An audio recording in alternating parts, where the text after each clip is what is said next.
Nima Om Vishnu Padaya Krishna Prasthaya Bhutale Srimati Bhakti Vedanta Swami Niti Namane Namaste Sarasvati Deve Gauravani Pacharane Nirvise Susunyavadi Paskatyade Satarane Vandeham Shri Guru Shri Yuta Padakamalam Shri Gurun Vaishnavamscha Shri Rupam Sagrajatam Sahagana Raghunatam Vitam Stam Sajivam Sadvaitam Sadvadutam Parijana Sahita Krishna Chaitanya Devam Shri Radha Krishna Padam Sahagana Lalita Shri Vishakam Vitamscha So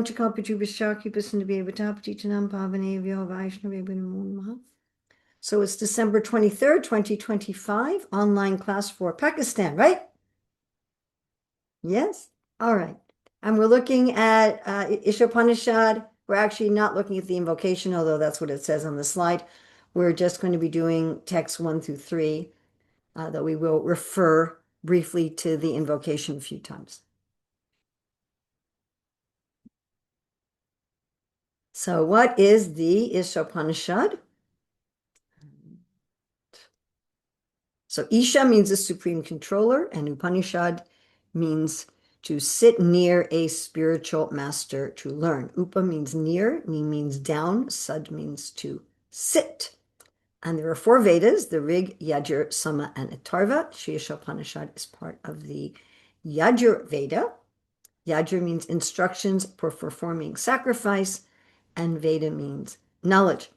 Now, when we say sacrifice, that's an interesting English word that usually means to give up something that you like. What we mean by sacrifice is some sort of a ceremony or ritual to connect with the Lord. So Sri Isopanishad, the beautiful or splendid Isopanishad, it unlocks the secret to satisfaction and fulfillment. It defines good and evil. It reveals the Lord, and it invokes Krishna's mercy. So Srila Prabhupada was asked about who is the author of Sri Isopanishad and what he wrote in a letter to Chitsukananda on April 28, 1970. Regarding your first question, who is the speaker of Isopanishad? The speaker is the Vedas personified. In the Vedic age, a disciple heard from the spiritual master messages which were coming down in disciplic succession. So a disciple, whatever he has heard from his bona fide spiritual master, would recite. The Vedic mantras are known as Shruti, to hear from authoritative source and then repeat it, chanting. So there is no question of who wrote it. It is said that no human being has compiled them. Later on, before the beginning of Kali Yuga, all Vedic mantras were written in books. Most of them were done by Srila Vyasadeva Mahamuni and his different disciples. By the way, the personified Vedas, they like to watch Krishna's pastimes, and many of the personified Vedas decide they're people, why we call them personified, that they wanted to join in Krishna's pastimes as gopis. So when Krishna appears in this world, as some of the gopis that appear with him, some of the sadhana siddha gopis are personified Vedas who are reciting this Sri Isopanishad. So in the Isopanishad, we get belief and action equals our lifestyle. What we believe and what we do to act on that belief equals our life. So what we believe and how we act are related. You can tell what someone believes by what they do. And you can tell what someone will do by what they actually believe. Of course, sometimes we say we believe something, but our actions show that we actually believe something else. So if someone doesn't believe in God, they're going to act according to their whims and desires. If they believe in God only as the creator, they're going to try to follow the laws of God, but they're still going to try to enjoy their own desires as much as possible. And someone who sees God as a supreme enjoyer and friend will try to serve him with devotion by practicing detachment from their own desires. So our lifestyle is formed from our beliefs. So we want to purify our beliefs and actions by getting spiritual knowledge and practices. So we're going to look at Sambandha, Abhideya, and Prayojana. Sambandha is what we believe, our identity. Abhideya is what we do. and then our prayojana, our lifestyle, our goal, what we achieve. So Sambandha in this case is in the invocation, which we're not studying today, that the Lord is complete in his three features and that we're complete when we're dovetailed with him. So that's the knowledge that we work on, the belief that God is complete, that God is a person, and that when we work with him, we are complete. Srila Prabhupada gives the analogy of the hand, right? My hand, when it's part of the body, it's complete. But if my hand were to be cut off, please mute yourself. If my hand were to be cut off, it would look like a hand, but it wouldn't function as a hand. So mantra one is practical application. Accept only what's our quota and use that in service. And our goal is mantra two, achieve everlasting life. So we have, I don't know if you can get this in Pakistan, but on Amazon, it's also available in India. We have a guidebook that we produced to the Isopanisad, and Ishwar Prabhu publishes it. So here we understand the Isopanisad Chakra Shastrus that we're seeing through the eyes of scripture, that the Isopanisad gives us vision, guidelines, and prayers. And vision is in the invocation, mantras 1 through 3, mantras 4 through 5, mantras 6 through 8. The guidelines are in mantras 9 through 11, guidelines for knowledge, and in mantras 12 through 14, guidelines for practice. And there are prayers for knowledge in 15 and 16, and prayers for practice in 17 and 18.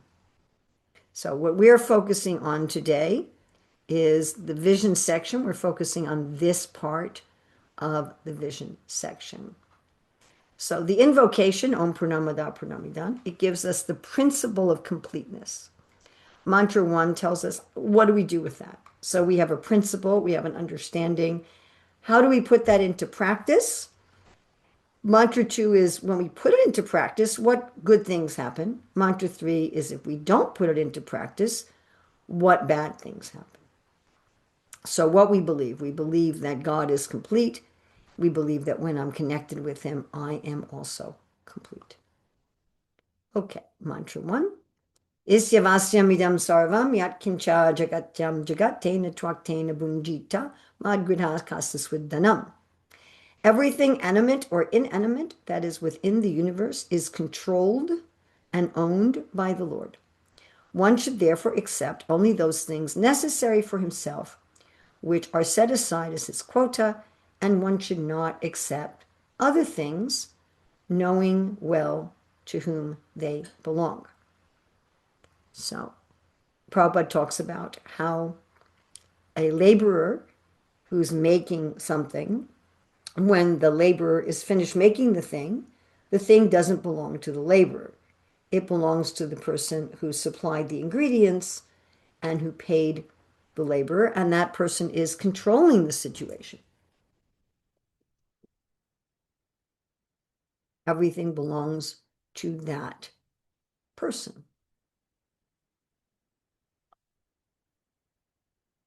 Everything belongs to the Lord. We should accept what he's given us as our quota.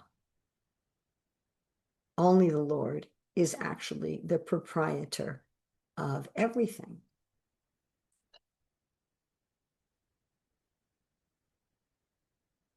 And carrying this responsibility of recognizing the authority of the Lord, we're meant to offer everything in the Lord's service for his enjoyment. We limit ourselves to our material necessities, and we gradually detach ourselves from material activities. By first offering everything to the Lord, we become attached to spiritual activities. Very interesting statement Prabhupada has here in this purport. He says the root of sin is deliberate disobedience to the laws of nature through disregarding the proprietorship of the Lord. Disobeying the laws of nature or the order of the Lord brings ruin to a human being. Conversely, one who is sober, who knows the laws of nature, and who is not influenced by unnecessary attachment or aversion, is sure to be recognized by the Lord and thus become eligible to go back to Godhead, back to the eternal home. Okay, let's look closely at some of these points. So we have the point that Krishna is controlling everything and that Krishna owns everything. But we have a quota that we are entitled to. So our quota can be understood in various ways. One way of understanding that is I have a particular body. I have a particular kind of body, and I don't have another kind of body. So part of being satisfied with my quota is that I'm satisfied with the kind of body that I have. It's become very popular nowadays for people to try to radically change their body in various ways.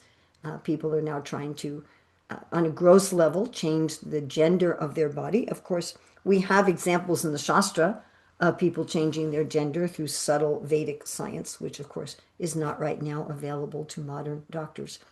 But this concept that whatever kind of body I have, I'm satisfied with it.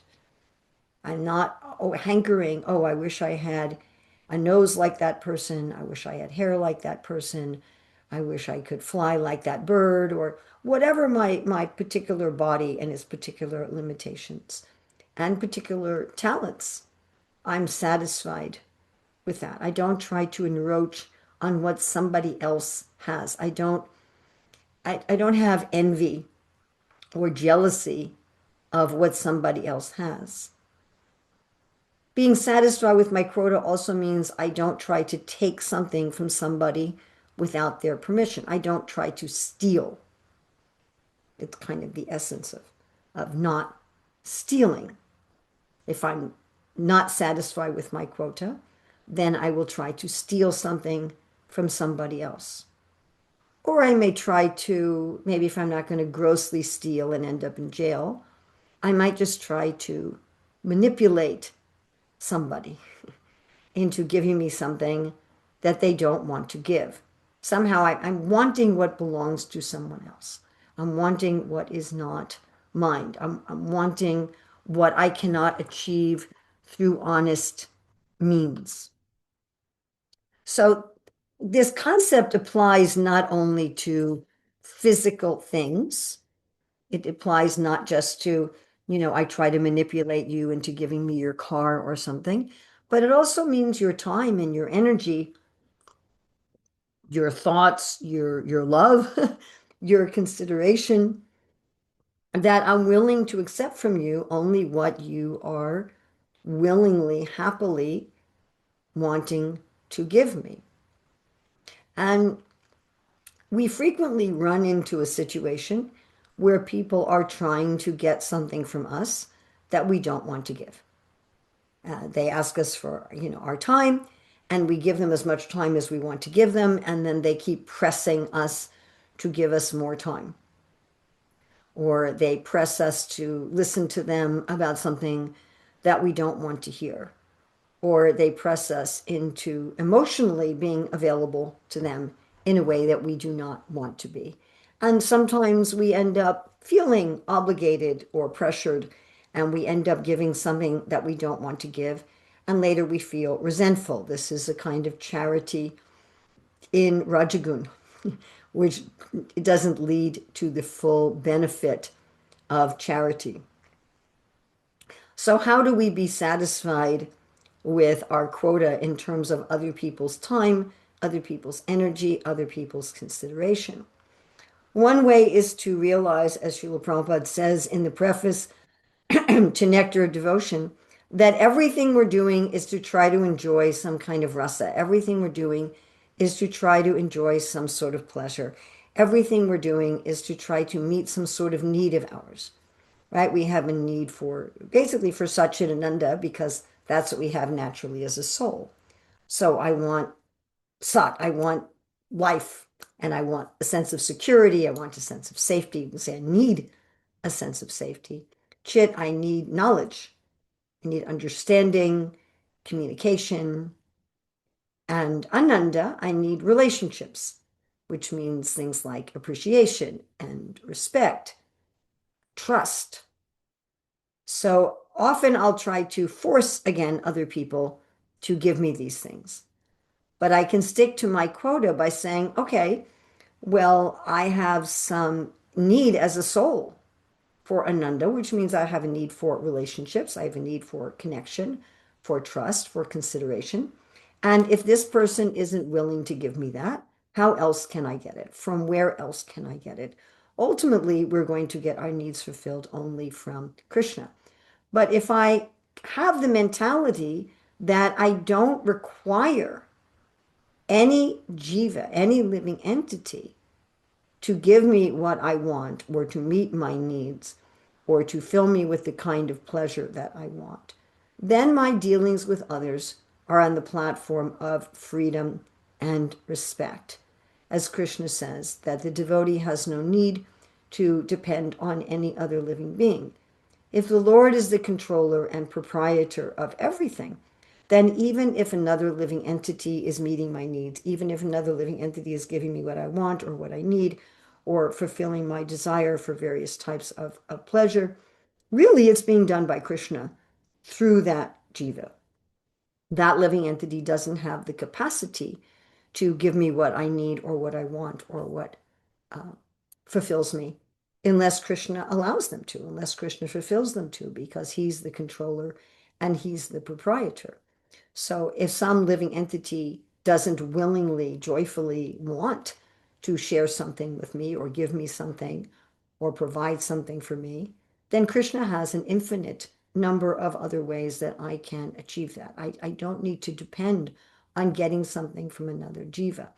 This point is so important because a lot of the difficulty in our relationships comes from trying to force or manipulate or in some way induce other people to do things for me to make me feel fulfilled, which goes back to the invocation that the Lord is complete. And when I am connected with the Lord, I will also feel complete.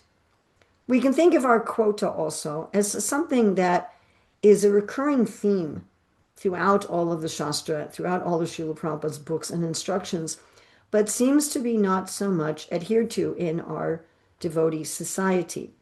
And that is, our quota is what we achieve through honest work according to what Prabhupada will call our prescribed duties, or according to what Srila Prabhupada will call as our nature. He'll often call it our psychophysical nature. So each of us has a particular nature. We have a particular, you could call it temperament, a way that we want to be, a way that we want to contribute. This temperament or nature is understood in this world as varnashram. Varna is something that means how we maintain ourselves, how we have a livelihood, and ashram relates to how we spiritualize our particular stage of life. Prabhupada talks a lot in this purport about the laws of nature. And he actually talks about it in the purports for all three of these verses, 1 through 3. And it always strikes me how Srila Prabhupada will equate the laws of nature with the laws of God. So one way we can tell what is our quota is, what is it that comes to me through natural law, through nature. So I have my particular nature. I'm going to have a nature as a Brahmin, Kshatriya, Vaishya, or Shudra.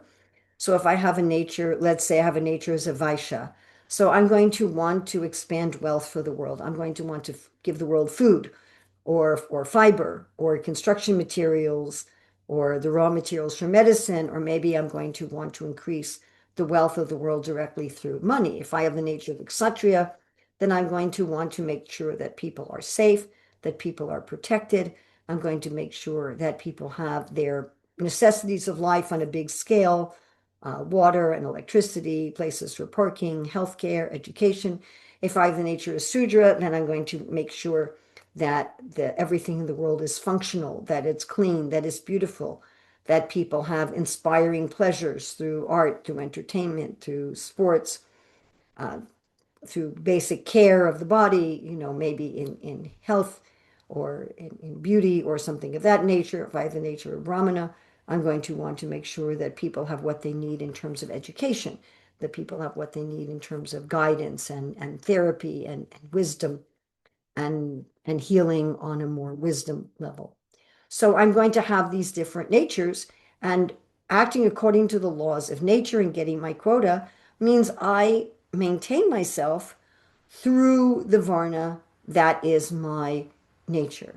So if I have the nature of a Vaishya, where I have this unlimited thirst for increasing the wealth of the world, either through agriculture or business or trade or banking, and instead I try to do the work of a Shudra, then I'll ruin that Shudra work. Instead of being into the beauty of the craft, I'm going to try to make a big profit off of it, and I'll mess it up. So I won't be able to do honest work.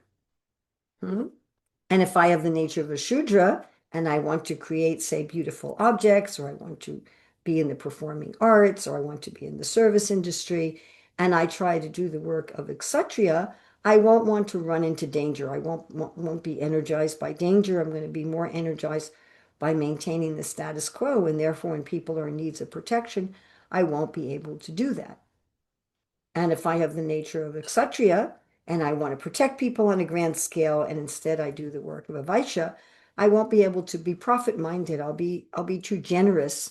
I'll give away everything, and then I won't put profit back into the business, and then the business or the agriculture will fail. That's what happened when the government took over the farms in the former Soviet Union. If I have the nature of Brahmana and I try to do kshatriya work, then being too merciful and too detached, I won't adequately punish criminals. So we can have so many examples like this, but as soon as we do something that's against our nature, we're violating the laws of nature, and we won't be able actually to be a proper service to the Lord. So, also in following the laws of nature, I accept whatever comes to me by honest work. If I can't get as much money through honest work as I would like, then I change my standard of living. I was just talking to a devotee about this, and he was saying how that he and his wife had such and such plans for their livelihood and their income. And he said, if that doesn't work out, then we'll simply live more simply.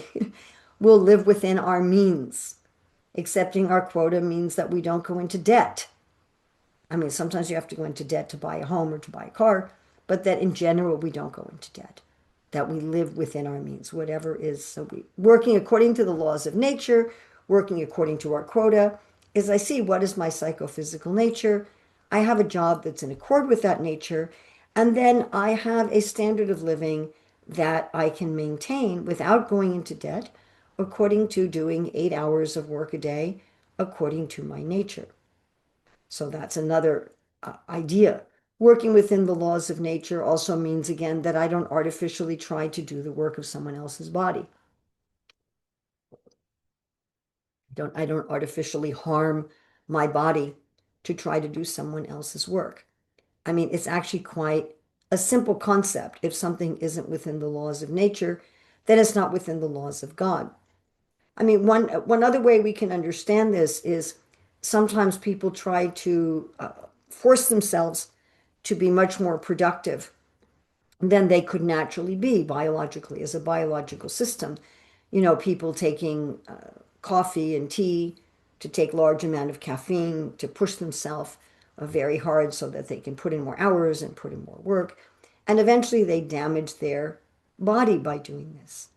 So also getting what is our quota and being with the laws of nature means that we work in such a way that we can sustain it in a healthy way, both physically and mentally, during the whole span of our life. Sometimes as devotees, we think, well, I'm supposed to just do as much service as I possibly can fit into 24 hours. And, then we don't take care of our physical health. We don't take care of our social, emotional relationships. We don't take care of our psychological health. And so we end up in a situation that's not ultimately sustainable because we're trying to do something that's beyond our quota, and we're trying to do something that's beyond the laws of nature.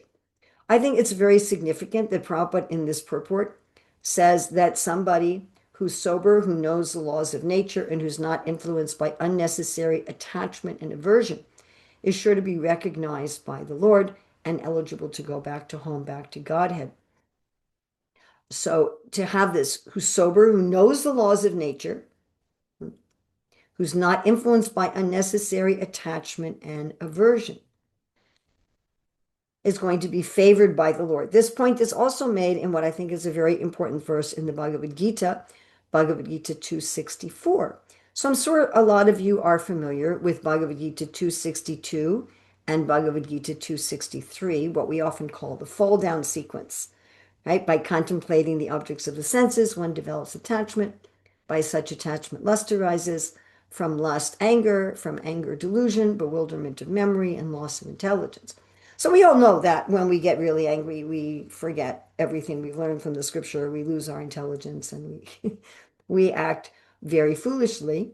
And we know that anger comes from lust meaning not just sexual desire, but any desire where we don't think about the consequences of our desire, where I just want something so much, I don't care what the consequences are going to be.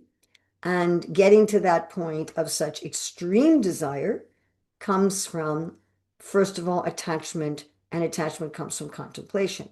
So if I think about something often enough, then I'll get to the point where my desire becomes blinding as to the consequences, and that material desires always lead to anger because either we don't get what we desire, or we get it and it disappoints us in some way, or we get it and it's perfect, but then it's temporary.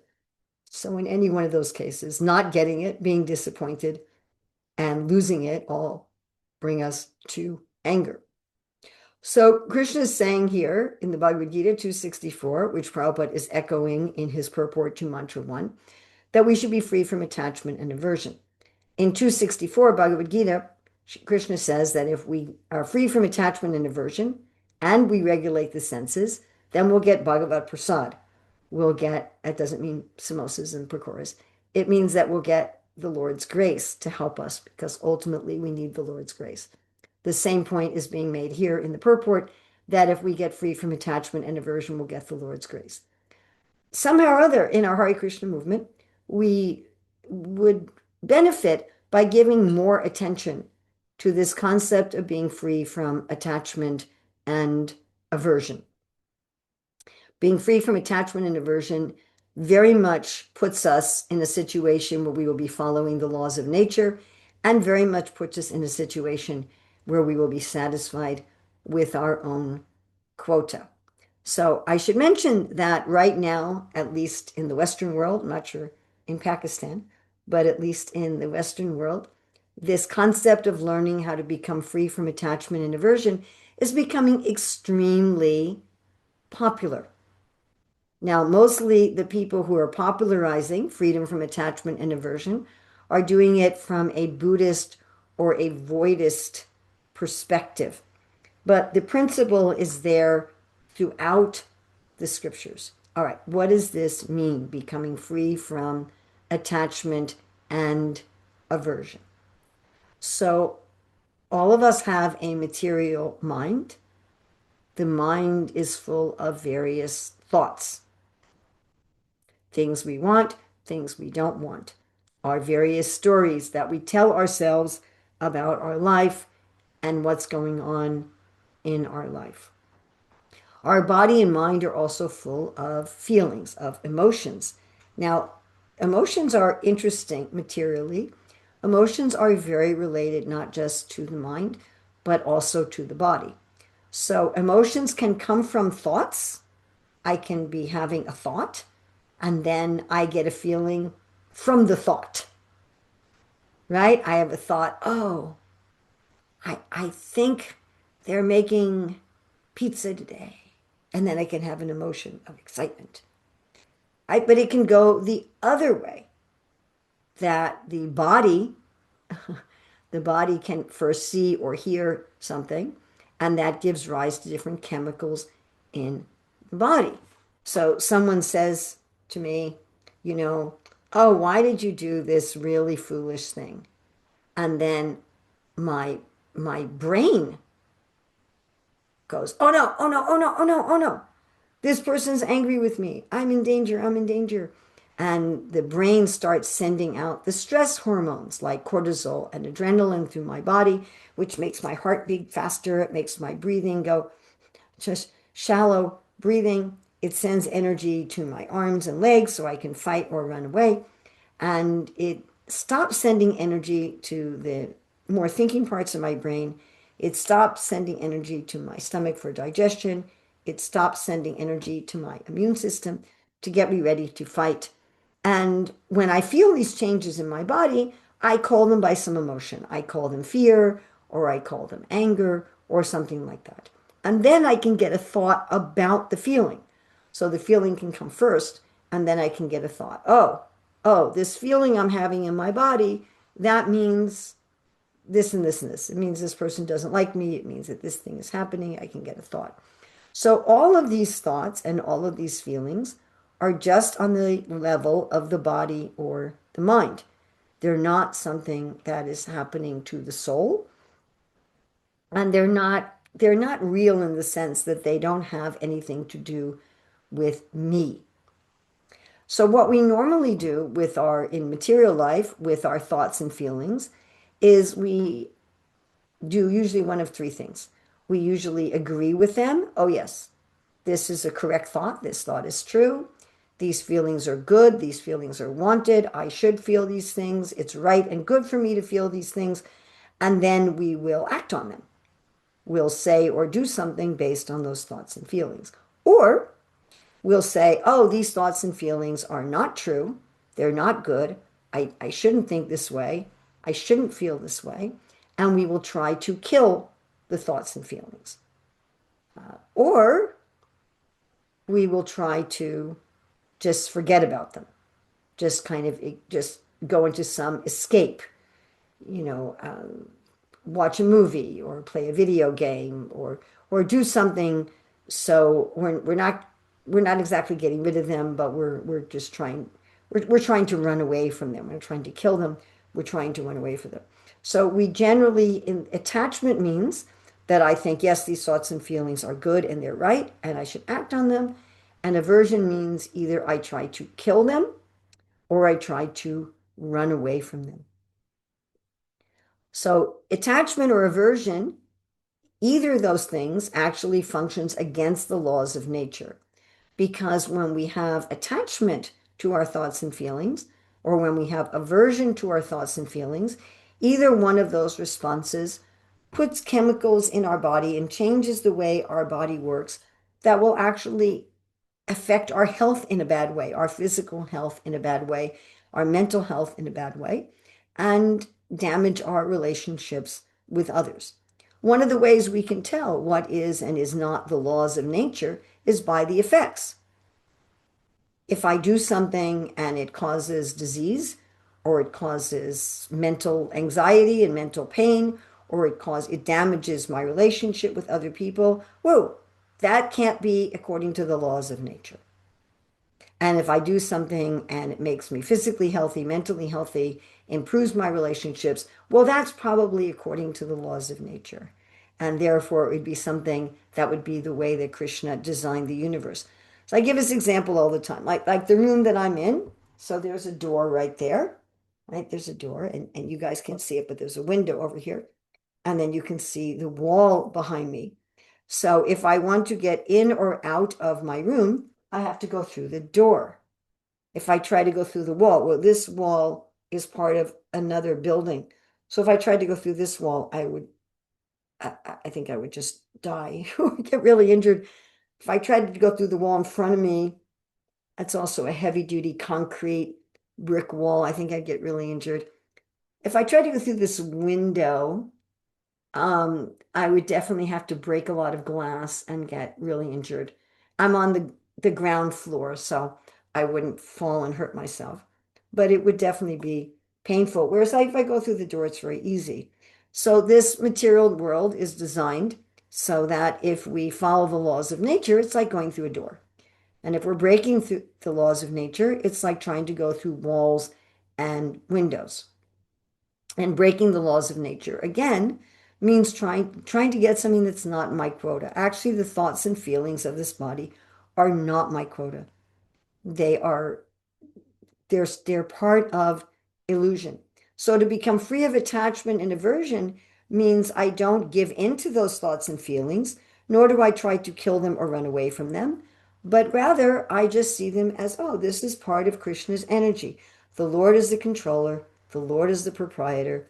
He's the controller and proprietor of my mind. He's the controller and proprietor of my body. And I can just be the observer, as Krishna says in the 5th and 13th chapter of the Bhagavad Gita. I'm not really doing anything. I'm just the observer. And then we go beyond that to I'm not just the observer, which is where the Buddhists and the impersonalists stop, but I am Krishna's servant. I am Krishna's servant. So it becomes more, how can I use my nature? How can I use my body? How can I use my mind in Krishna's service? And in whatever situation I'm in, there's something that I can do that is of service. So I'd like to stop now at the end of mantra one for a bit and see if anyone has any discussions or questions. Okay, second paragraph of page 17. Well, but your book may have different pages than my book. So maybe you could actually, how do we realize how much quote do we have? Okay. So if anybody has any questions, you can put them in the chat or raise your hand. And the organizer, if you could do a double spotlight for anyone who's raising their hand, for me and that person, that would be great. Okay, so let's look at Barka Hatwani. Can you do a double spotlight? There you go. No, not like that. Me and that person. No, so this isn't right. Okay, so I'm going to remove this and wait. Like this. So I'm doing it this time, but if the host could do that, that would be really nice. Okay, Barka, yes. What's your question? Hi, Krishna. That's one of the thinker. Hi. My question is that just like you said that sometimes like something that is not helping me with my mental health or can ruin my relations, I should understand that that's not like basically for me. Like that's like against the laws of nature. But Yes. if we see that if we think of in Arjuna's case, Krishna was there to guide him. If Krishna was not there, he was anxious. He thought that his relations would get messed up if he starts fighting, but still he fought. Mm. Then what guidance, how about that guidance? Krishna was there to guide Arjuna, but for us, we get confused a lot of times. So is it for me or is it not? So that's the I confusion. like that. I like that. And I like how you're saying that Arjuna felt that not fighting would be following the laws of nature. And he was giving all these examples from Shastra, wasn't he?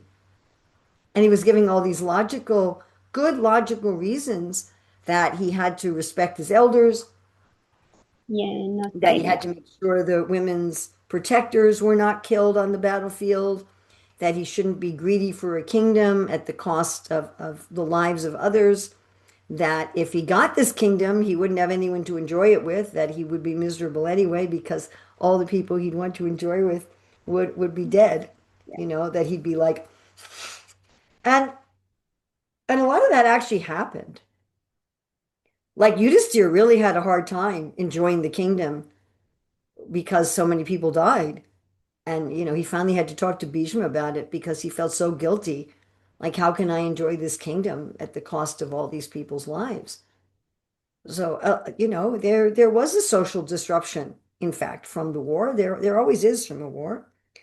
So, how you can say, well, he just had Krishna to guide him, but Krishna is giving guidance for all of us in the Bhagavad Gita that we can all take. And the some of the guidance Krishna gave Arjuna that we can all take is Krishna said, you have kshatriya nature. And if you want to just go and be a beggar, that's not what kshatriya does according to their nature. So for you to follow the laws of nature means you have to act like a kshatriya because that's the kind of psychophysical nature that you have. And as a kshatriya, it is your duty to protect the citizens, and it's your duty, if possible, to rule, to have some job where you're protecting the citizens. And right now, the citizens are not being properly protected under Duryodhana. And nor is Duryodhana even giving you a minor facility to rule. He wasn't giving them even a village each to rule. So you're not able to act according to your nature. And this principle that each of us has a nature, our ashram is mostly according to age. You know, when we're young, we go to school. When we're in the prime of life, we get married and have a family. When we're in middle age, we retire. When we're in old age, we prepare for death. But it also, especially in the prime of life, especially from age like 15 to 50, 55, 60, we have to maintain ourselves. Krishna says no one can maintain their physical body without work. We have to do something to maintain ourselves, and we should be doing that according to our nature. And Krishna also says that there's going to be faults in any kind of work, like smoke covers fire, that we don't give up the work according to our nature just because it has some faults. So in this particular case, there were definitely faults in this battle, but the battle was instigated by the Kurus, not by the Pandavas. The Pandavas did everything in their power to make peace. So I think in our own life, we say, okay, what's my nature? What's my nature according to Varna? What's my nature according to ashrama? And that's what I should do. Even though no matter what I do, there's going to be some faults. There's going to be some problem. And of course, Prabhupada will often say, Krishna is not here, but we have guru, we have sadhu, we have shastra. It's not that we just have to figure this out all in our own mind. But we also, of course, we should be careful. We should be careful that we consult with people who actually will guide us according to Krishna's instructions. But we have Shastra, we have Sadhu, we have Guru, we have the general instructions of the Shastra for ourselves. And if some Sadhu or Guru gives us instructions against the Shastra, we should understand, hey, that's not what I should be doing. And then we judge by the result. We can try doing something a little bit and see what happens. Am I becoming more attached to Krishna, or am I becoming more in anxiety and more thinking that I'm the controller? Am I being filled with joy? When I'm doing something that pleases Krishna, I'll be filled with joy. Or am I being filled with anxiety? Am I doing something that's adversely affecting my physical mental health? We have results. Am I feeling purified? Am I feeling more detached? So we also have that kind of subjective test. Got it, message. Thank you so much. Is that okay? Was there anything else you wanted to ask in this regard? No, pretty much it. Thank you. Okay. So we have now Kashish. Hare Krishna Mataji Tender Pranam. So Hi, my Kashish. question, when we say about quota, my quota, okay. So a person is not limited to oneself.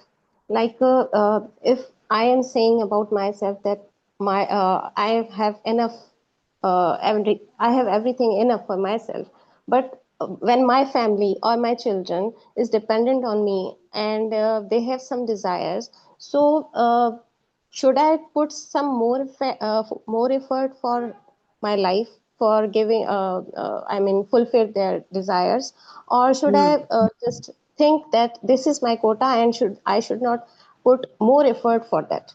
So that's my question. That's a very, very thoughtful question. So if I have, say, dependent children, they're obviously not going out and working, they're only 7 years old or something, so they're not working. But it's still whatever I can earn by honest labor according to my particular nature is going to be the standard of living for them as well. I mean, their quota is to be my children. That was their destiny, was to take birth in my family and not the family of, Jeff Bezos or somebody like that, that they didn't take birth in a family of billionaires. They took birth in my family, where their quota is going to be whatever if I have a spouse, whatever I and my spouse can bring in through our honest work according to our nature. And one of the most valuable lessons we can give to our children is this: being satisfied with my quota, being satisfied with whatever I can earn honestly according to my nature. I was talking with one couple where he has a Brahminical nature and he's working as a life coach and as a teacher, and he's married with 2 children.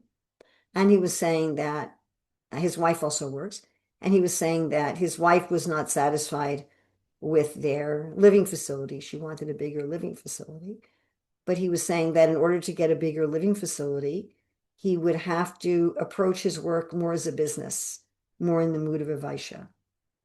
And I said, well, don't do that. Don't do someone else's work. Krishna says, don't do someone else's work. I said, you basically have 2 choices. Either you can hire a Vaishya to manage your business and then let them manage it in a Vaishya way. Don't try to get them to act in a Brahminical way. And he said, well, I tried that, but I wasn't willing to let go and let them run it as a Vaishya. I said, well, if you want to expand it, I'm going to just take a cough drop here. If you want to expand it, you're going to have to hire a Vaishya who's willing to expand it. Because I said, as a Brahmana, you're not going to want to expand it. So if you want it to expand, then you have to work with a Vaishya. And if you don't want to work with a Vaishya, then you need to be satisfied with the fact that it's going to be more simple and more small. And that's something that to communicate to your family members. And I said, those are your 2 choices, but you don't really have a choice to take up someone else's duty, not at least according to Krishna. Prabhupada often talks about how much money we get is predestined, dependent on how charitable we were in our previous lives. And it's a nice statement. I don't know if I'm getting it exactly right. Something like, there's no collective effort that can change individual karma. So even if there's collective effort by the part of the family, you're not going to change the individual karma of your children, for example. They're still going to have their own karma.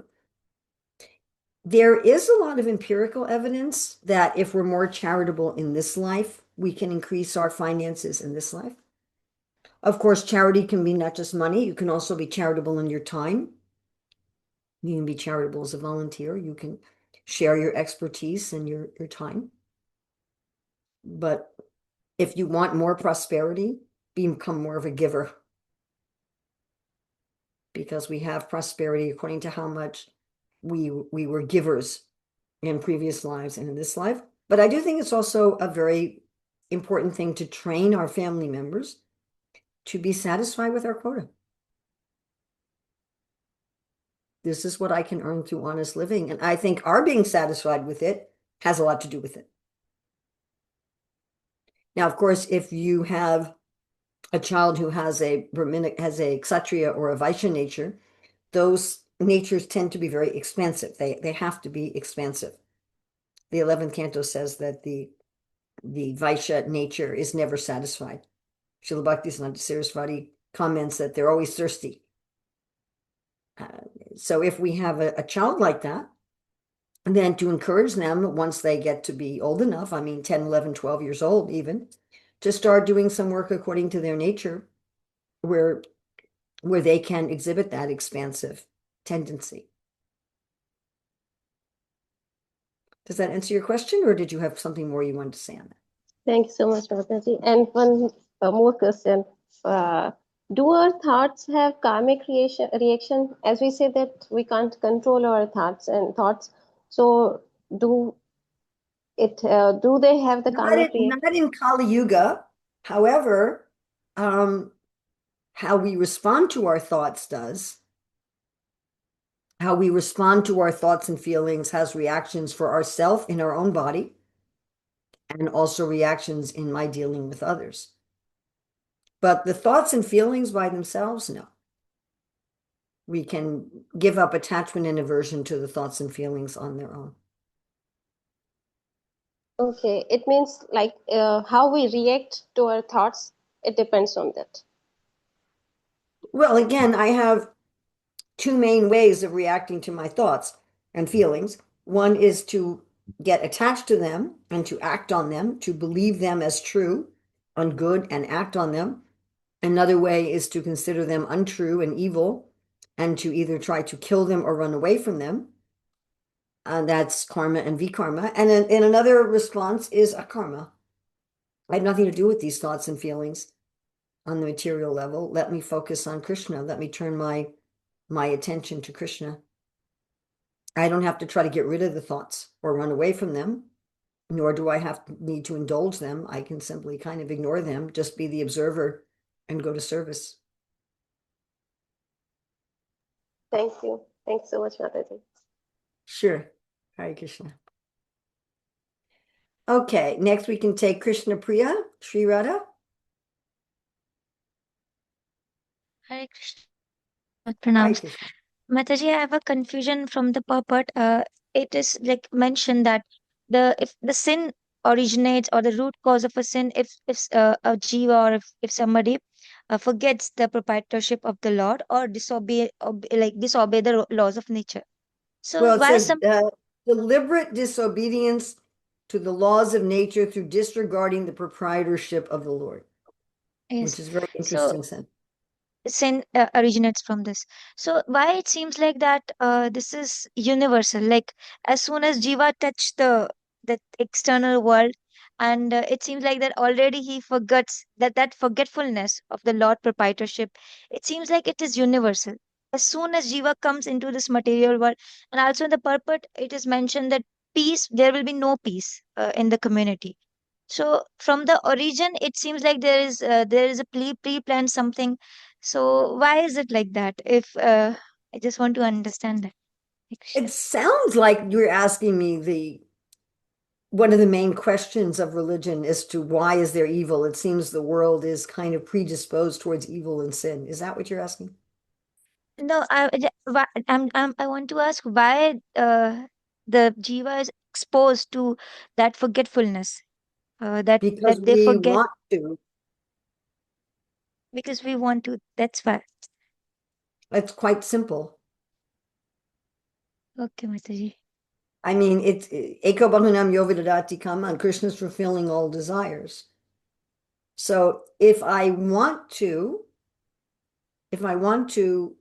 be the enjoyer and proprietor myself, I can't be. It's impossible. I can't be the enjoyer and proprietor. I can enjoy through Krishna, but I can't enjoy on my own. Like my hand can enjoy through me, correct? So Like we can if I say. want my hand to be hydrated, Mm. then my hand has to take water and put it in my stomach. If I stick my hand in the water and leave it in the water, not only will it not hydrate my hand, it will dry out my hand. Correct? I mean, I can use my hand to put lotion on itself. So I could also hydrate my hand like that. I can get out some lotion and I can put some lotion directly on my hand, but I can only do that. I don't think there's that much lotion left in here. Let's see. This is getting all used up. Can't demonstrate this very well if there's nothing. Oh, here we go. Now I got more than I wanted. So I have this lotion here, and I can put the lotion directly on my hand, put it on my elbows, because since I got all this lotion here, put it on my knees, because I got too much from my hand. But even my hand being able to do that, even my hand being able to put lotion can only happen when my hand's connected to the whole body, right? So my hand's only going to get hydrated either through drinking water or using lotion when my hand's connected to the body. As soon as my hand's disconnected, it can't do that anymore. So if the jiva is thinking, I want to be the enjoyer, I want to enjoy directly, I don't want to enjoy through Krishna. It's impossible. So Krishna, though, fulfilling everyone's desire, gives the jiva an illusion that they're doing that. So this is an illusory world. It's real, but it's an illusion, like a computer game. It exists, but it's an illusion. You're not really doing the things you think you're doing in the computer game. Or a movie's real, but it's an illusion. You're not really doing the things the character's doing in the movie. You're just sitting in a theater watching lights flickering on the screen. So because the jiva wants to try to enjoy separately from Krishna, therefore Krishna has to remove the awareness that he's the proprietor. Think about like if there's teenagers in a home and they want to do something that their parents forbid. Maybe they want to watch a TV show that their parents won't allow them to watch. So they'll pick a time when their parents are busy or out of the house, and they'll go into their room and they'll close the door and they'll watch the forbidden show, right? Mm. They'll they'll they'll only do it when they think my parents can't see what I'm doing and they won't know what I'm doing. They have to do it without a consciousness that my parents are the controller and the proprietor of the home and the internet and the computer. They have to forget that. They have to forget. So if I want to do something separately from Krishna, I have to forget that everything in this world is under his control. I have to forget that he owns everything. I have to forget that I'm part of him. I have to forget. I have to be in that illusion of his proprietorship. Otherwise, I can't do it. The teenagers aren't going to watch the show in the living room in front of their parents. Their parents will immediately stop them. And so, Krishna, though, to give us our free will, doesn't immediately stop us. Of course, he gives us reactions, which we'll be studying about in the next two mantras. But, we then have to take responsibility for it. But yeah, that forgetfulness is coming because we want it. When Prabhupada says the root of all sin is deliberate disobedience, that deliberate disobedience, that mood is there, and therefore we enter the material world. It's not that we enter the material world and the material world is inducing us like that. You can think of it like an intoxicant, okay? So if somebody drinks alcohol, the alcohol has an effect on their thinking and feeling and willing, but they're intentionally, deliberately, generally taking the alcohol, correct? Mm. So first they deliberately take the alcohol, then the alcohol has a negative effect on them. So if you go in a room of intoxicated people and you say, why is everybody intoxicated? They've chosen. I mean, sometimes a person can force intoxication on another person, but generally it's taken willingly. And most of the crimes in the world happen when somebody is intoxicated, but that doesn't excuse them. If you go to the judge and someone says, well, I was high on cocaine or I was drunk on alcohol, the judge doesn't say, oh, okay, well, then we're not going to charge you for murder or theft or rape or, we're just going to throw that out because you were influenced by this drug or this alcohol. No, the judge is going to say you chose to take the alcohol. You chose to take the cocaine, whatever it is. And therefore, you chose to be in an altered state of consciousness. So Krishna very kindly creates this illusion, Daivi Gunamai, to facilitate as soon as we're determined that I want to try to take the role of Krishna. It's ridiculous. I want to take the role of Krishna. I want to pretend this is my prakriti, that it's my nature, and that I'm controlling it, that this is my jumper and my body and my sari, and these are all mine, and I'm the controller and I'm meant to enjoy these things. And I can enjoy them in any way I want. There's no laws, there's no lawmaker. Does that answer your question? Thank you so much, Mataji. Hare Krishna. I did. Okay, we have Doshna Hitika. Hare Krishna Mataji, Dandat Pranam. Hare Krishna. As you mentioned that one should be satisfied with its quota, right? Yes. So how can we practice to be satisfied in our quota as we have a lot of desires and complaints with our life? Very, very good question. So to have desires and complaints about our life is normal for a conditioned soul. I mean, that's normal. Hankering and lamenting. That when I'm under the modes of nature, I'm thinking, oh, if only I had this thing, then I would be happy.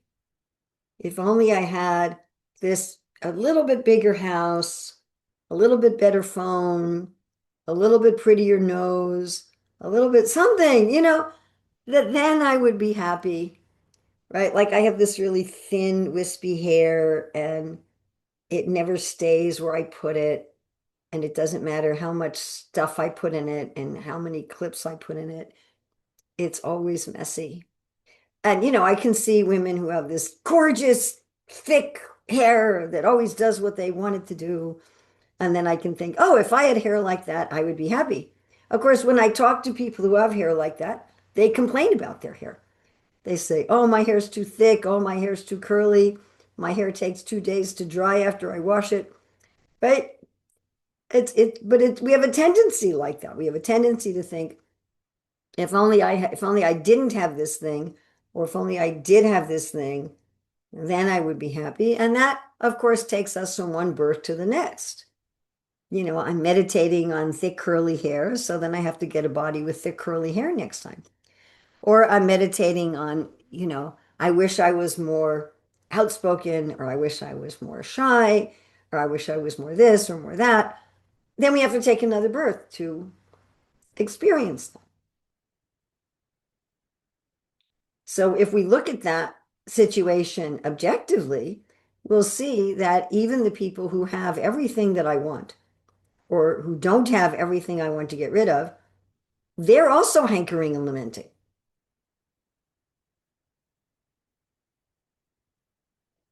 I guess this became quite clear to me.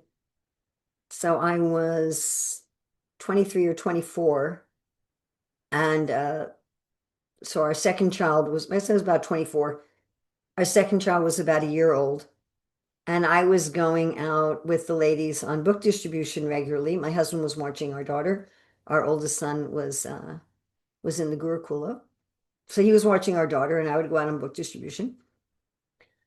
And in the evening, I would take hot milk and hear Krishna book with the other Sankirtan ladies.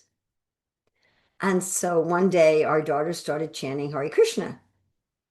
She said, hi, Dita, Dita, Dita, hi, Nama, Nama, Nama, hi. It was really cute. And I was called to a meeting by the temple president the next day, and he said, we don't want you hanging out with the women in the evening anymore, because now they all want to get married and have kids because they see how cute your kid is. And it was funny to me because when I was going out on book distribution, I would think, why did I get married? Why did I have children? Why can't I be free to go out on book distribution all day like these other women? I can only go out for a couple hours because I have family responsibilities. So I was thinking I wanted to be like them. I thought, oh, if only I was like them, then I would be happy. And what I realized that day is they were thinking they wanted to be like me. I was thinking I wanted to be like them. They were thinking they wanted to be like me. And it was such a shock to me. It's like, oh, wow, they're thinking they want to be like me. And then I could see this is just silly. I also saw, so when we lived in New York, there's many people that come to New York from the Caribbean islands. But there's signs all over New York. Take a vacation and go to the Caribbean. And then when I would visit the Caribbean, I visited some of the islands there. There they have all these signs. Go to New York. So it's exactly, people in New York want to go to the Caribbean. People in the Caribbean want to go to New York. And you see this and you're just like, this is just so silly. It's just silly. I'm thinking if I could get rid of these things and gain these things or change these things, then I would be able to be the enjoyer and controller of the world. And I would have all my desires fulfilled. But we can find people who are like what we're desiring, and we see they're desiring something else. That unless somebody's come to spirituality, they're not satisfied with what they have. So better to say, okay, let me be satisfied with what I can get according to my nature. Now, if you have Kshatriya or Vaishya nature, you are going to be expansive. That's part of the service of being a Kshatriya or being a Vaishya. A Kshatriya wants to protect and care for many people as much as possible. A Vaishya wants to increase wealth for the world. If these people were just satisfied people, they wouldn't be able to do their duty. But that's a kind of expansiveness in service. It's not so much personal. It's not, the Vaishya is not just thinking, let me get a lot of money for myself. They're thinking, how can I increase, if they're dharmic, how can I increase the wealth of the world? And the Kshatriya is not just thinking, how can I increase in power so I'm powerful? They're thinking, how can I increase my power to protect others? How can I increase my power to care for others? So if we're thinking expansively about service, that's a very good thing. And I think it's a question on philosophically seeing that no matter what I have materially or don't have materially, whatever I get rid of or acquire, I'm never going to be fully happy in that way. And let me try to be fully happy internally in my relationship with Krishna, who, as you read in the invocation, is complete. He's got everything. So I'm with him. Then I've got whatever I could possibly desire, I'm going to have with him. Is that all right? Okay. Anything else on anyone else in the chat, or they want to raise their hand about mantra 1 before we go into mantra 2?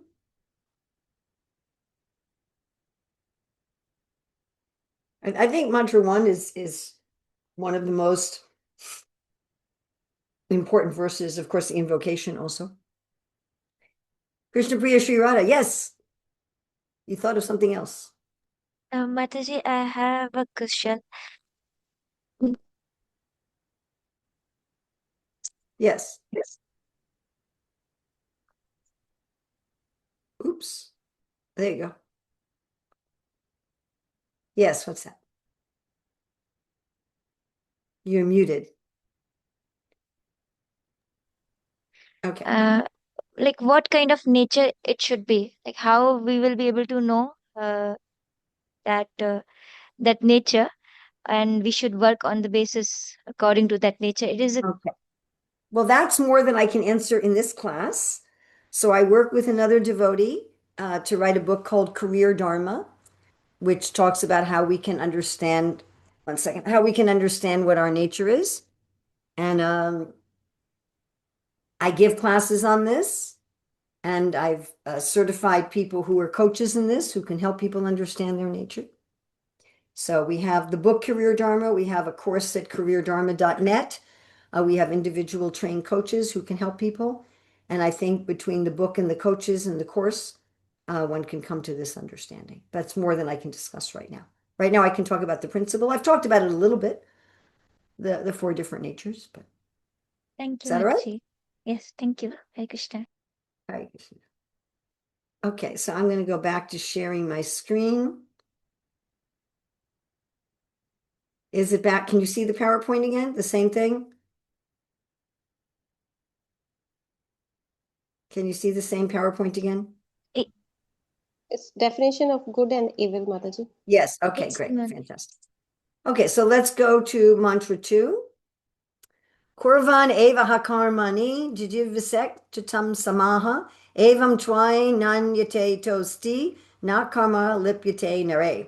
One may aspire to live for hundreds of years if he continuously goes on working in that way, for that sort of work will not bind him to the law of karma. There is no alternative to this way for man. So this is the result.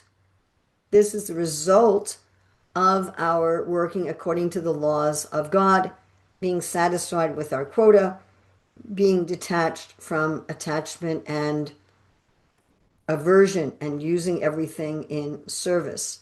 So we will have everlasting life. Of course, that not necessarily in this body, but that we will have eternal life. So if we have this practice, which of course, again, is difficult for a conditioned soul.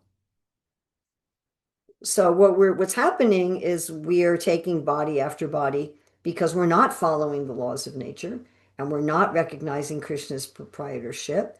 So we can go up, we can do karma, we're doing good work. We are following the laws of nature, but we're doing it for our own enjoyment. We're doing it not thinking of Krishna as the proprietor and the controller. We can do sinful activity. We can do work against our nature, or we can be violating the laws of nature. And then akarma.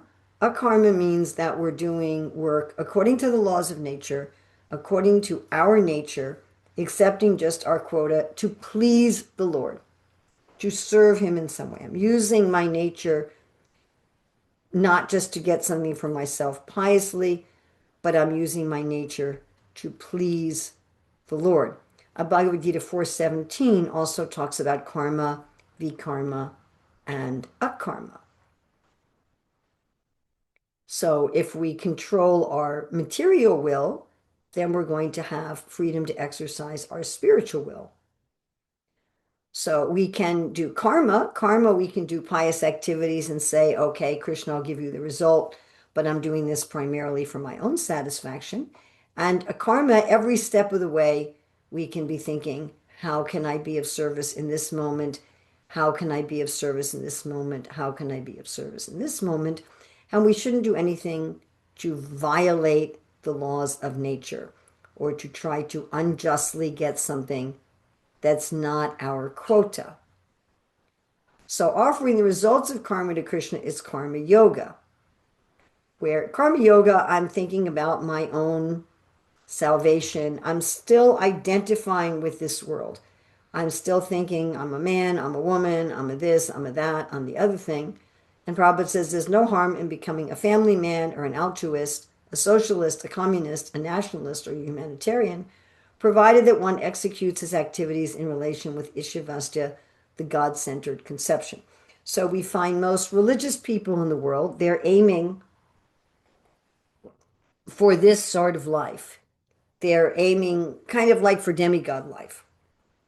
You know, they want to be a pious person who also has some connection with the Lord, and in this way trying to control and enjoy the Lord, the world as a God conscious person.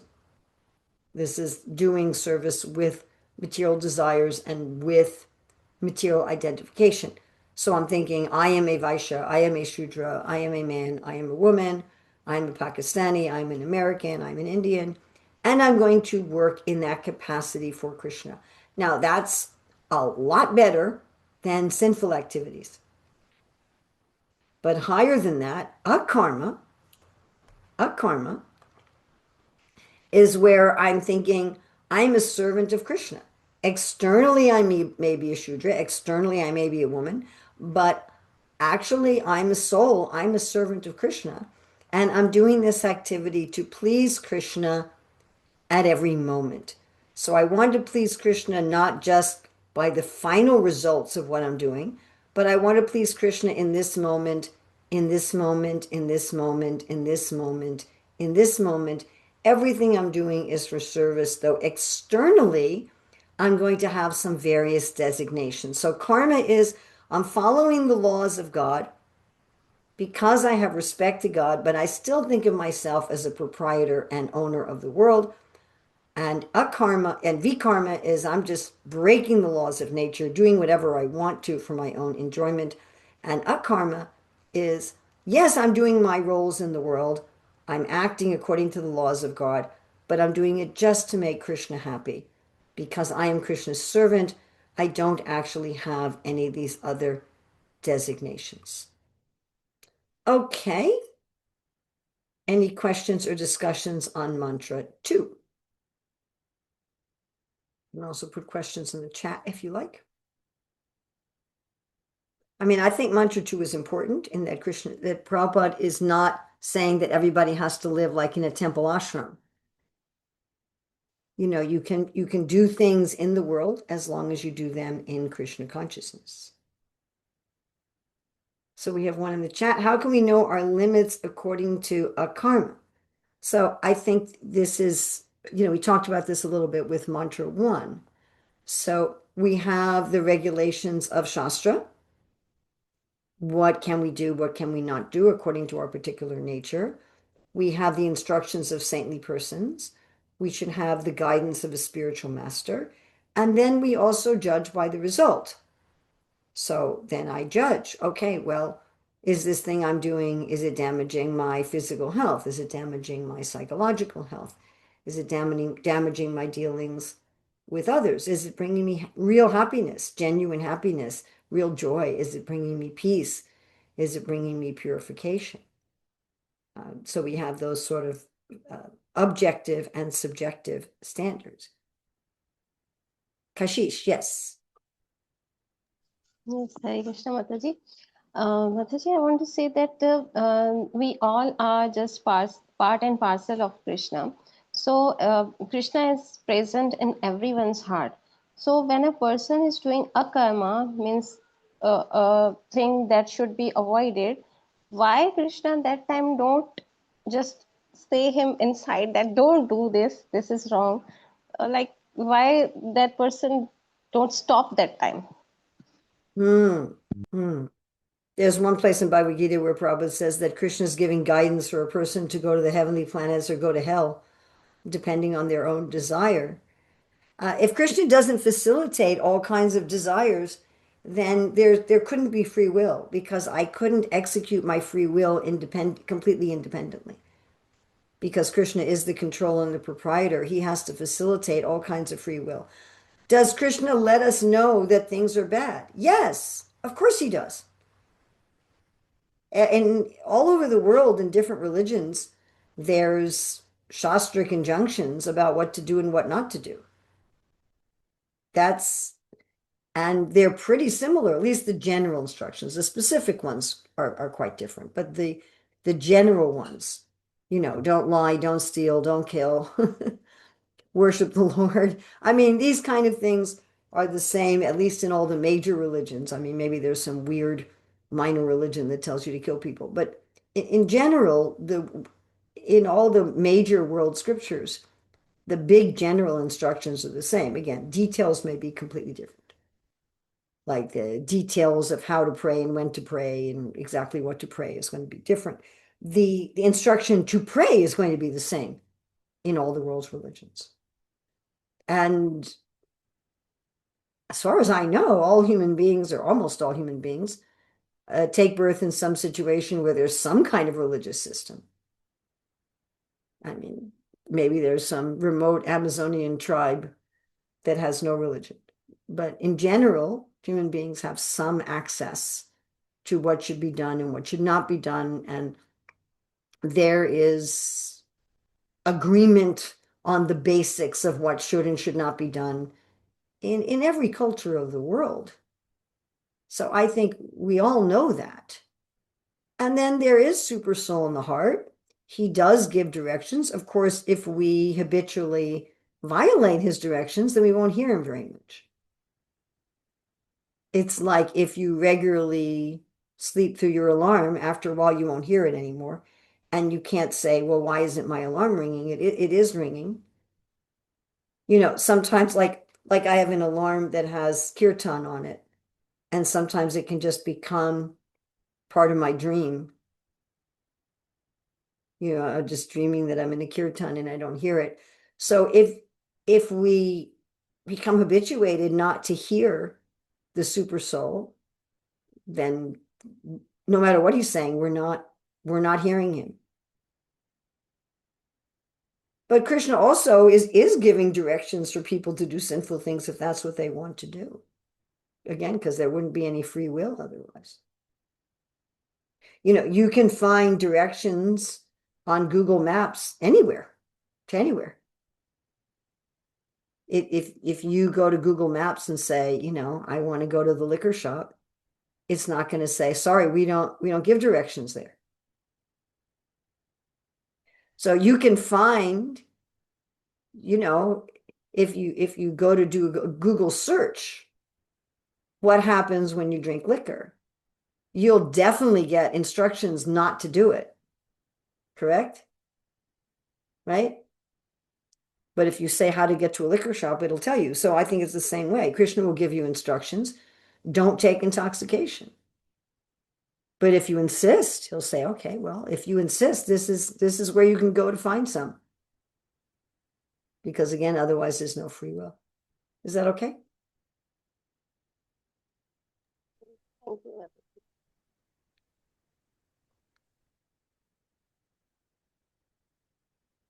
Okay, we have a couple things in the chat from Rashni Kumari. How can we offer the results of our karma to Krishna? Because we are doing karma according to our own will, then we would want to enjoy the results as well. Then how do we change that mentality? Oh, what a nice question.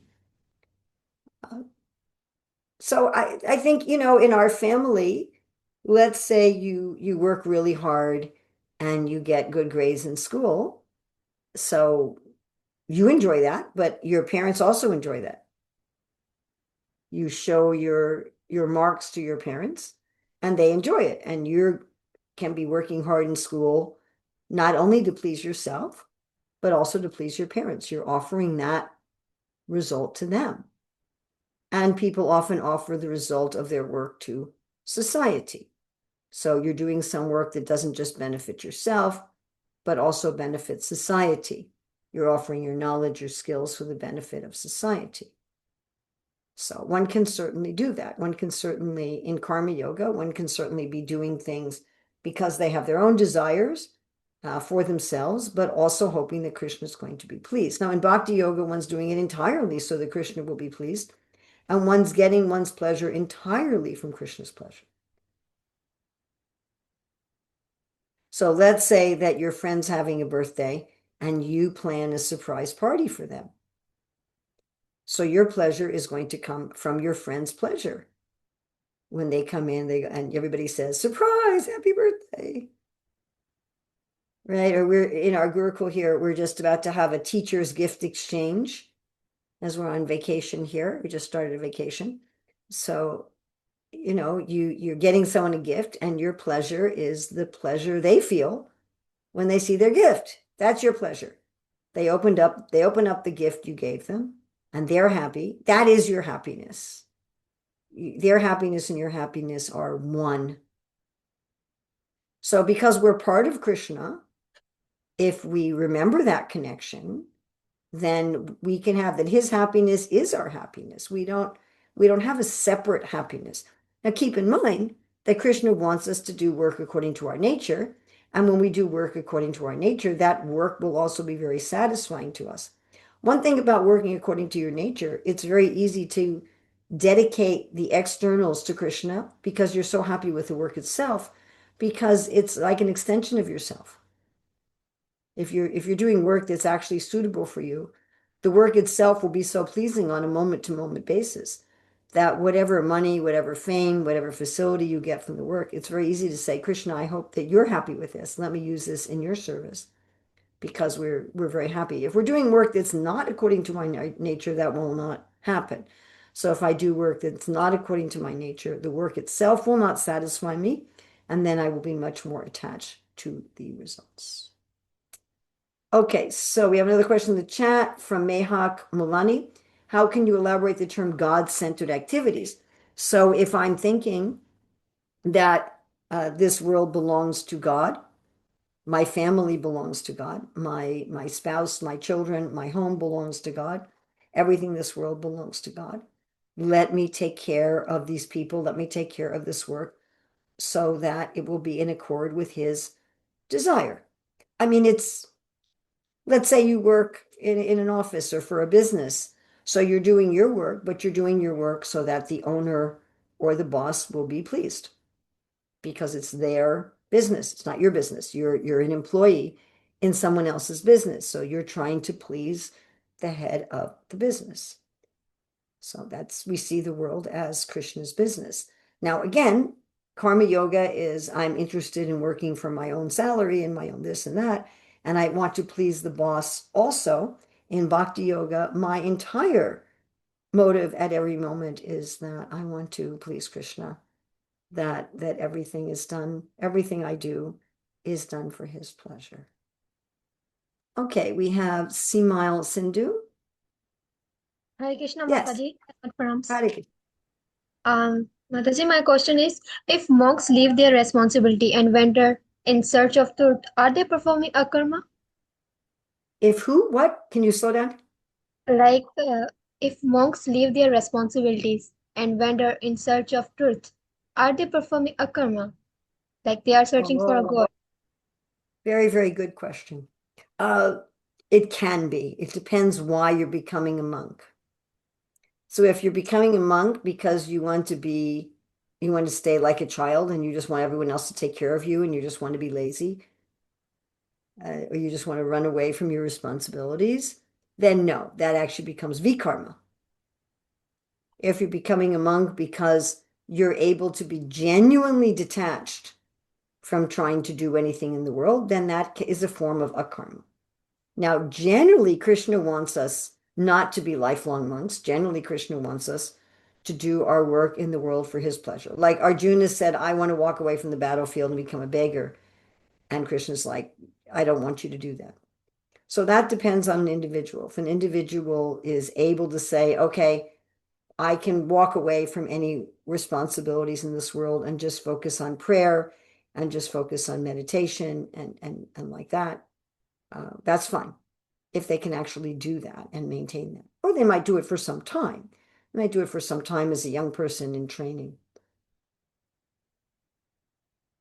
And then go out into the world as somebody with that training to dedicate themselves to the Lord. Is that clear, or do you have another question? Yes, Mataji, thank you so much.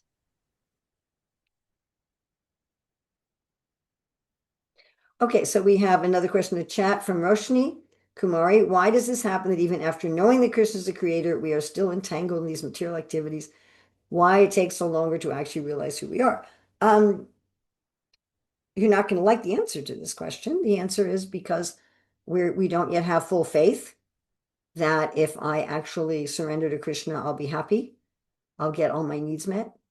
We usually take a while to fully get to that point. Why do we take so long? I don't know. I don't think there's a good logical answer for that. When I used to be a teacher of children, so I realized that we were teaching grammar, the same basic stuff in grammar we're teaching for years and years and years, over and over and over again. This is a noun, this is a verb, this is an adverb, this is an adjective. It's like 10, 12 years we're teaching the same stuff. And I remember thinking, why does it take everybody so long? I had one student who at 12 years old just kind of decided, I'm going to learn this. And she learned it. And because I was running an individualized school, she didn't have to learn it anymore. So how long we take to learn something in spiritual life really depends on us. That doesn't mean you can artificially force yourself to learn faster. Saying it depends on us doesn't mean you can like push yourself or force yourself. Say, I'm just going to fully surrender to Krishna right now. I'm just going to do it. That doesn't seem to be effective at all. The kind of things that we can do to speed it up is to associate with people who have more faith than we do, and also to be willing to let go of our anarthas, to be willing to face ourselves. Last night I went and had prasadam at my granddaughter's house.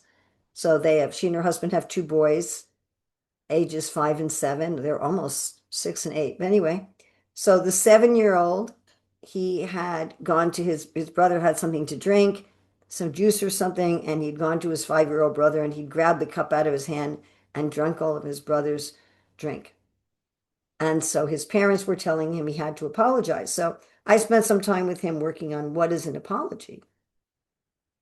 And we went over the 5 parts of apology. So recognition, responsibility, remorse, restitution, and repetition. And so when we got to the responsibility part, I said, so what did you did wrong? Oh, I drank my brother's juice. And what does responsibility mean? And he said, oh, responsibility means actually admitting what I did wrong. And when we looked at all 5 parts and I said to him, what do you think? Remember, he's 7 years old. And I said, what's the hardest thing for people to do? He said, probably the responsibility part. I said, yeah. Actually admitting, what did you do wrong? I said, now, what did you do wrong? We already said you drank the juice, but what did you actually do wrong? And we came down to understanding that he broke his brother's trust. I said, just like I'm coming into your house, I said, I can come into your house at any time. Why do your parents let me come into your house? And he's like, because they trust you. And I said, yeah, and your parents can come into my house at any time. They have a key to my house. I said, what does that mean? I said, they're trusting that I'm not going to break their things or steal their things. There's that level of trust. And when you take something, when you take your brother's juice, you're stealing it. And what are you doing? You're breaking the trust. So it's hard to admit that. And he was able to admit it. He was able to write a proper apology. And I said to him that the fact that you were able to admit your responsibility and to write a proper apology is very extraordinary. But it's exactly this problem why it takes us so long, because we're not willing to write Krishna a proper apology. We don't really take responsibility for our anarthas. We don't even want to see our anarthas. We don't want to admit to ourselves that we have them. Krishna already knows that we have them, and we don't want to see them and let go of them. So generally, it takes some time and some faith and some practice over a long time. Unfortunately, it doesn't have to.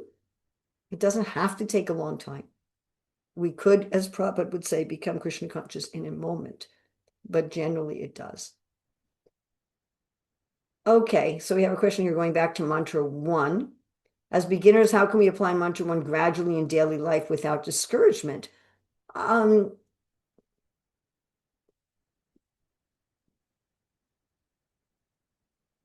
think part of it is philosophical for mantra 1, knowing that the people who have what I want or the people who don't have what I don't want are not any happier than I am, that everyone's struggling with this. I want to get rid of some things that I have and I want to gain some things that I lack. That everyone is struggling with that. It doesn't matter how rich you are. It doesn't matter. People like Elon Musk and Jeff Bezos, they also want more and different. I mean, Elon Musk just recently signed a contract that he'd be getting paid $1 trillion a year. Why? Why? He already has more money than he can possibly spend in his lifetime. And still he wants more. So just seeing that, looking around and seeing that everyone is in this situation. And if I want actual happiness, it's not a question so much of changing my externals. I'm not saying you should never change your externals. I mean, I have this situation here with my door where this door goes directly outside and I have to keep my shoes inside. I can't keep them outside because I'm in a main area of the temple and there's no protection from the rain and everybody walks past here. So I have to I have to keep my shoes inside. I had a shoe rack and oh, look at that. You can zoom in that one. I'll actually show you. Let's see. I can show you my shoe rack and maybe you can even see. I don't know if you can see. Anyway, there's a rug on the floor. So I bought a very cheap little mat, a really cheap little mat to put on the floor there. And that way it catches the dust from my shoes and I can put my shoes on the rack. And just spending a very small amount of money on a shoe rack, I was able to solve my problem. So I'm not saying that there's no external adjustment it's funny that you're controlling the zooming because I'm not doing that. I'm not saying we should never make any internal adjustment, but the idea is that we should understand that the internal adjustment is going to make me happy. So that is something I think that we can focus on. And how am I trying to please Krishna? How am I trying to please Krishna? And I think even a beginner, look, even a materialist can work on being more respectful of people's time and energy and being willing to say to people, are you willing to do this for me? And if the person says no, say, okay, fine. I'll get what I need in another way. That not feeling desperate that I have to take things from someone. Okay, I want to go on to the last mantra.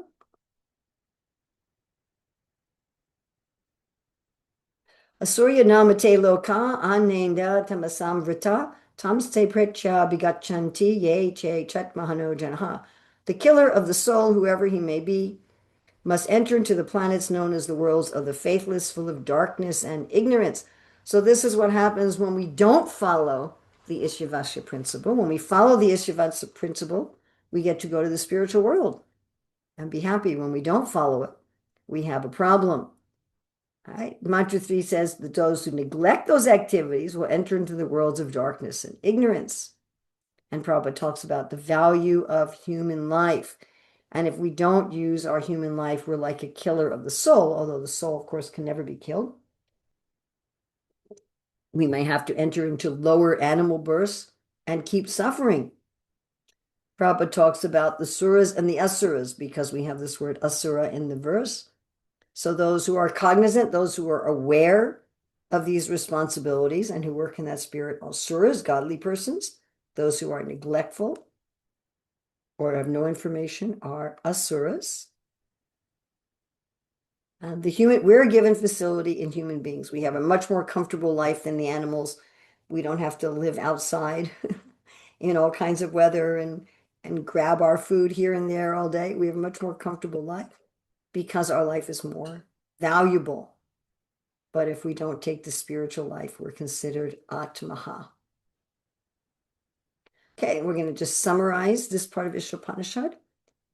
So this is also summarizing the invocation. Personality of God is absolutely complete and perfect. Everything and everyone is coming from him, yet he remains a complete whole. And therefore everything is controlled and owned by him. One who understands this truth will only take what they need and use everything in Krishna's service, knowing everything belongs to Krishna, and in that way they live an everlasting life unbound by material energy. However, if one doesn't understand this truth and takes more than they need in an attempt to enjoy separately from Krishna, they lose this opportunity of the human form of life. So we have some rhymes to remember Isopanisad. So this is rhymes from the introduction through mantras 1 through 3. But our rhyme for mantra 1 through 3, our quota is given to serve the Lord. Our future is black if we simply hoard. Our quota is given to serve the Lord. Our future is black if we simply hoard. So I hope that you enjoyed this presentation. If we have any questions on mantra 3, we can take those.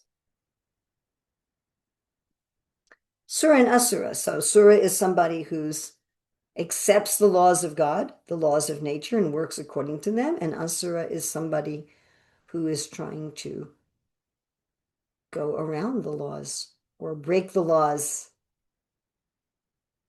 Someone who's not respecting God's laws, someone who's not respecting nature's laws.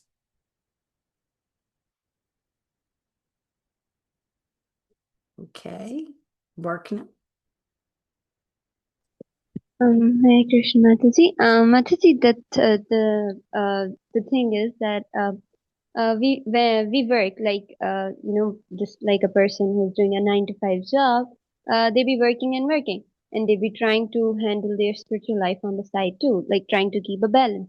But by doing the job, sometimes it's just like they become so entangled. I'll just take the example of like me. I become so entangled that it be like, uh, okay, the center is missing somewhere. I couldn't find it Mm, anymore. So how to get back to that? Because it's like mm. we cannot work like animals. We have to find the highest perfection of life. But sometimes it's just that work is so like entangling us that we be forgetting and we be like, oh my God, I'm working like an animal now. So how to get back All to right. that? Well, first of all, we want to make sure that the work we're doing is according to our nature, because it's much easier to apply these principles when we're working according to our nature than if we're doing someone else's work. So if I have a Sudra nature, I want to do Sudra work. If I have a Brahminical nature, I want to do Brahminical work. If I have a Vaishya nature, I want to do Vaishya work. If I have a Kshatriya nature, I want to do Kshatriya work. So that's the first thing, to make sure that my guna and karma are matching. If we do work that's not our nature, then we are going to get attached to the results of our work. We're going to be fighting with our mind, and we're going to be feeling depleted because we're not in the right place. So that's the first thing, is to work according to our nature. And then to see that, how can I connect with Krishna in this moment? When we're talking about a balance, I think we're talking about a balance of, our work life and our sadhana time. Like, how can I have time to chant Hare Krishna? How can I have time to worship the Lord? How can I have time to read the books? But if I work properly also, I'll find that I have more energy. It's not just a question of time, it's also a question of energy. Yes? But what we want to do is, on a psychological consciousness level, not have a difference between our sadhana and our work. Our work should be part of our sadhana. I should be seeing how is Krishna's my ability, Krishna's the light of the sun coming through the window, Krishna's the taste of the water that I'm drinking. And how can this work that I'm doing be of service to Krishna in the world? How can I make Krishna happy by the work? Now, if you're selling alcohol or tobacco or pornography, you're not going to be able to do it. But putting aside like sinful activities, if you're not doing anything that's sinful, then I remember this one girl saying, well, I'm selling houses, but how is that pleasing Krishna? No one's going to be happy by having a house. And I said, well, don't you think Krishna wants humans to have houses? Like, do you think Krishna wants everybody to be on the street? Could you see that Krishna loves all the living entities and therefore I'm helping them have a house to please Krishna? Bhaktivinoda Thakur said this about his family. He said, I see my house is a temple and my family members are your servants and I'm taking care of them in service to you. And that doesn't mean your family members all have to be devotees. They're still part of Krishna. My daughter likes to she has a garden, and so she takes me sometimes with her to this shop that sells roses, and they have a big sign up, you know, we are taking care of one of the most beautiful parts of God's creation, the rose. So they're thinking like that. They're thinking that this belongs to Krishna, and we're taking care of it because it's his. It's his garden. It's his people. Like that, I know a devotee who approves loans for a car, and whether or not the right people get loans affects the whole economy. There was a huge economic crash in 2008, and that was because people in banks had approved home loans for people who couldn't actually pay back the loans, and the mortgages were being used as securities in investments. So people were backing their investment on mortgages, but the people who were given the mortgages couldn't pay them. And so the loan officers who approved these mortgages disrupted the entire economy of the entire planet. So you might think, well, I'm just a loan officer in a bank. How is that service? But if you're saying that whether or not I give loans intelligently, that's going to affect the whole prosperity of the planet. Does Krishna care about that? Well, he says he does. He says he provides yajna in Bhagavad Gita 3:10 for living happily and attaining liberation. Is that Like all a right? change of mindset. Just think, instead of thinking, I'm a whatever you're doing, I'm a servant of Krishna. What service can I do for Krishna here? Yeah. Thank you, Mataji. Is that all right?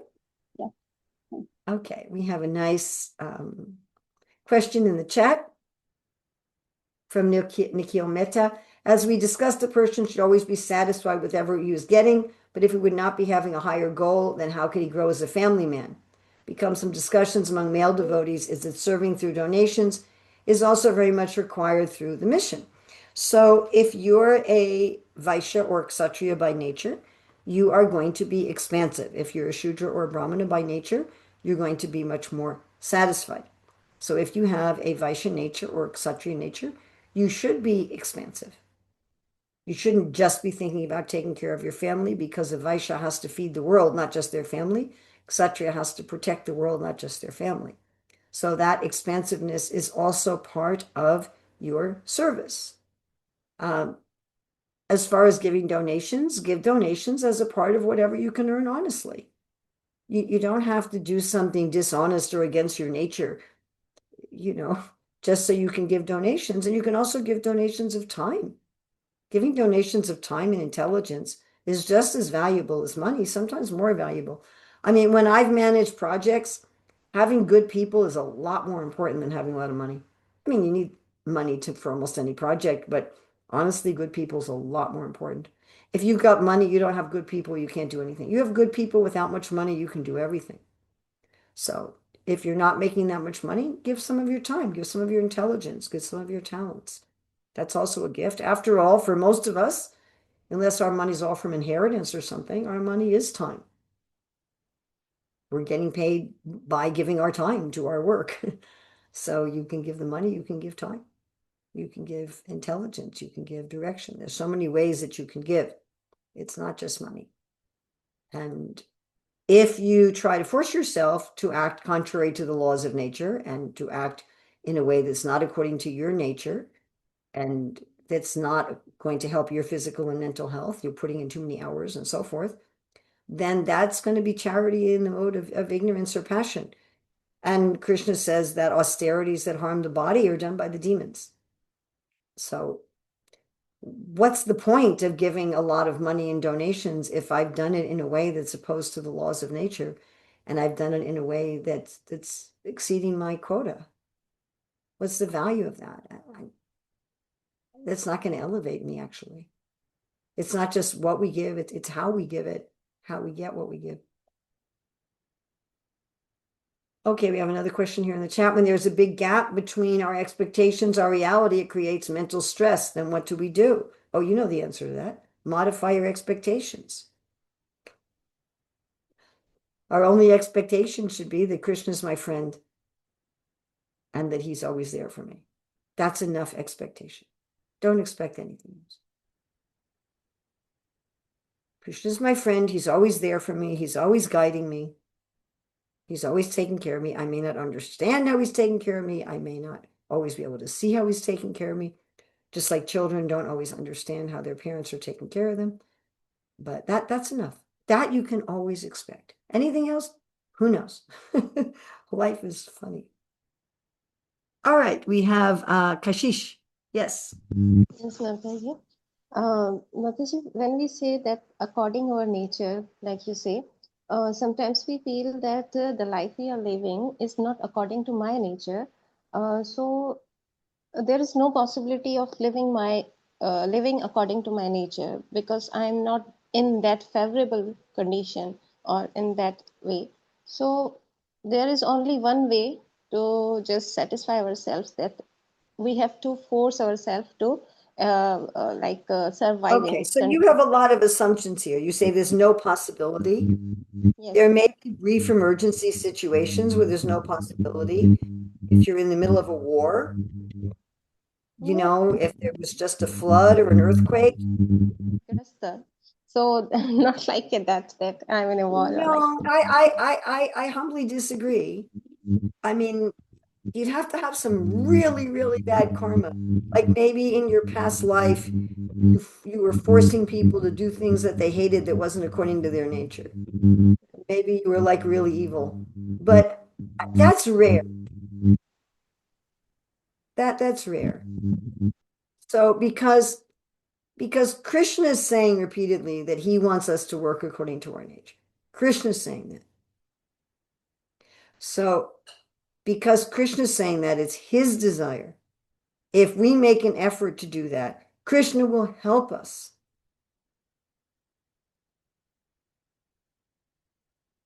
Does that mean it's always easy? No. But is it always worthwhile? Yes. Now, there may be some people that for some brief periods of time can't work according to their nature. Maybe a Kshatriya has to get a Shudra job, or a Shudra has to get a Kshatriya job temporarily as an emergency. Shastra provides for that. But if we're talking about long term or frequently, then we're actually not following Shastra if we're not working according to our nature. So it's part of our duty to the Lord and part of our responsibility to ourselves and those that we love to make an effort to figure out what is my nature and to have a means of livelihood that's in accord with my nature. That may take some time, it may take some effort. One may have to do something that's not one's nature side by side for a while so that you're not in poverty. We talk about this in our Career Dharma book, but to say it's not possible, that's only true for a minority, a tiny minority of people. So people who have absolutely terrible, terrible karma, or there's some kind of horrible situation in terms of war and natural catastrophe or that kind of stuff. And most of those are temporary situations. But if we're talking about permanent, lifelong, where there's no way of working according to your nature, then I'd say the person must have been extremely sinful in their previous lifetimes. And again, that's not the norm, because Krishna wouldn't ask us to do something that is impossible for most people to do. It's a question of just accepting philosophically. Krishna is asking me to work according to my nature. He's saying that over and over again. The Shastra is saying that over and over again. And so there must be a way to do it because it's Krishna's desire and he's the controller and he's the proprietor. So once I decide that, then I can start seeing the way forward. If I am telling myself it's not possible, I just have to force myself to do something that I hate and it's not my nature because I have to maintain myself, that's what can we do, what can be done. But it's a faith problem ultimately. It's not a situation problem, it's ultimately a faith problem. I mean, we all have faith problems, so that's not like the question, why does it take so long? Because I have faith problems, because I'm not convinced about something.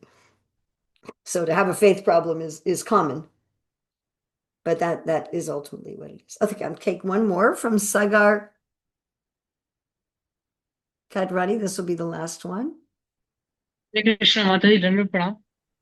My Hare question is Krishna. that what is the meaning of Hare Krishna? What is the meaning of word Bhagavad communism?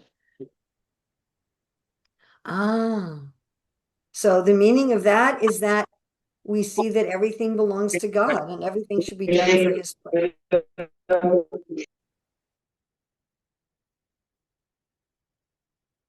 That's very simple.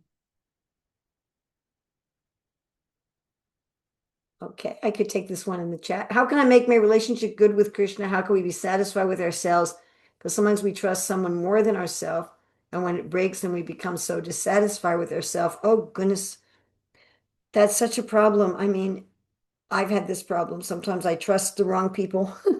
I trust them, so that things break down. And then what can you do? Kind of pick yourself up and dust yourself off and say, okay, I've trusted the wrong person and that it didn't work out very well.